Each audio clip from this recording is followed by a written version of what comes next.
सोलापूर जिल्ह्याच्या मंगळवेढा येथे एक माणुसकीला हेलावणारी, सुन्न करणारी धक्कादायक बातमी समोर आली आहे।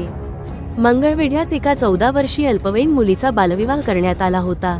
या बालविवाहानंतर अवघ्या 4 महिन्यातच या मुलीने टोकाचं पाऊल उचलत आपलं आयुष्य संपवलंय।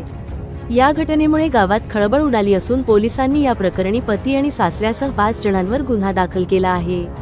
पोलिसांनी दिलेल्या माहितीनुसार मंगळवेढा तालुक्यातील बावची आणि निंबोणी परिसरात ही घटना घडली आहे।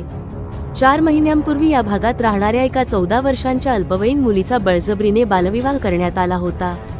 गावातील एका तरुणासोबतच या मुलीचं लग्न लावून देण्यात आलं होतं। गुपचूप पद्धतीने हा लग्न सोहळा पार पडला, पण लग्नानंतर अल्पवयीन नवविवाहितेचा मानसिक आणि शारीरिक छळ करण्यात आला। तिच्या पतीने शारीरिक संबंध ठेवले आणि तिला मारहाणही केली।